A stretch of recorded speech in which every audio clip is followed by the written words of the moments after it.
Ms. Sylvia Lim.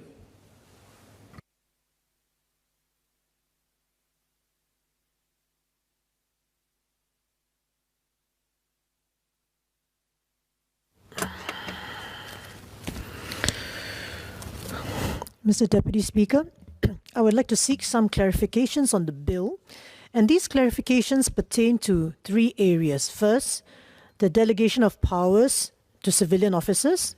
Second, the conduct of roadblocks.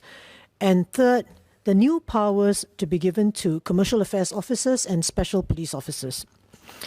First, delegation of powers to civilian officers.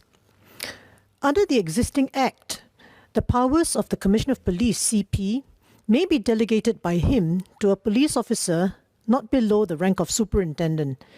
And in the case of the Deputy Commissioner or DCP, his powers may be delegated by CP to a police officer not below the rank of an assistant superintendent.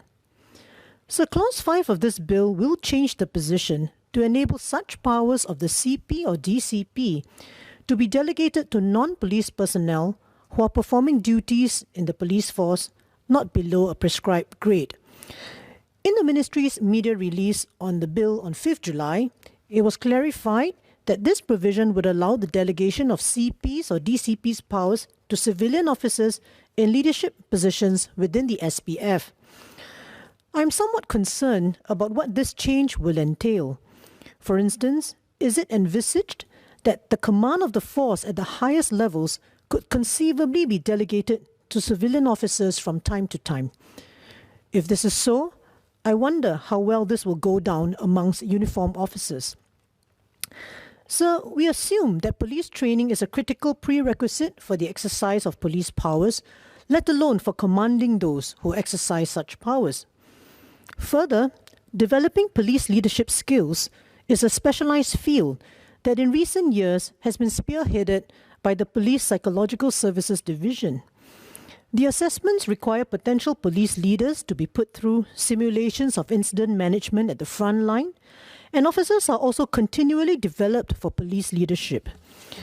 There is also an organizational culture amongst uniformed personnel which can be quite distinct from civilians working in the same organization. That being the case, one has to wonder about the delegation of police leadership powers at the highest level to civilians. While these civilians may be senior enough in grade, would they have the necessary experience and credibility to exercise such command responsibilities? Although there are other provisions in the Act that allow for assignment of powers to civilians, they are usually clearly scoped. For instance, Section 18 of the Act enables the Minister to appoint civilians to exercise powers to grant licenses. To expect civilians to exercise such administrative powers seems unobjectionable compared with the prospect of them exercising command or frontline powers. So my view is that the scope of Clause 5 is not clear, as it does not seem to be qualified. A further explanation of what is envisaged would be necessary.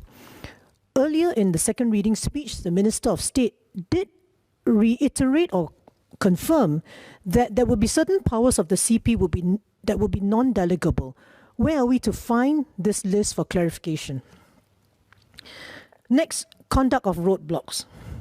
Clause 6 of the bill makes changes to the provision on conducting roadblocks. Under the amendment, it is much more explicit what drivers and police officers can and cannot do. This is an improvement. So I have a query about the proposed Section 26, subsection 6, which is new.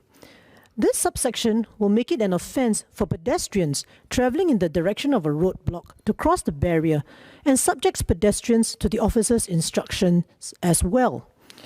Earlier, the Minister of State explained that one of the targets for this provision are car drivers who attempt to abandon their cars and escape on foot. Could he clarify whether there are other categories of pedestrians that are being envisaged by this new provision? Finally, police powers to commercial affairs officers and special constabulary. Clauses 9 and 10 of the bill propose to expand the powers of CAOs and special police officers. These clauses will empower the officers not just to do investigations, but to exercise all police powers, including the power of arrest without warrant, and have similar powers of search, forced entry, and so on. From my understanding, the Commercial Affairs Department has had police officers attached to it since it was formed. This arrangement was made precisely because the Commercial Affairs Officer's powers were limited.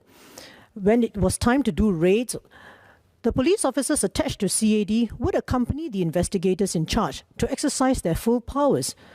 My understanding is that this arrangement has worked for many years.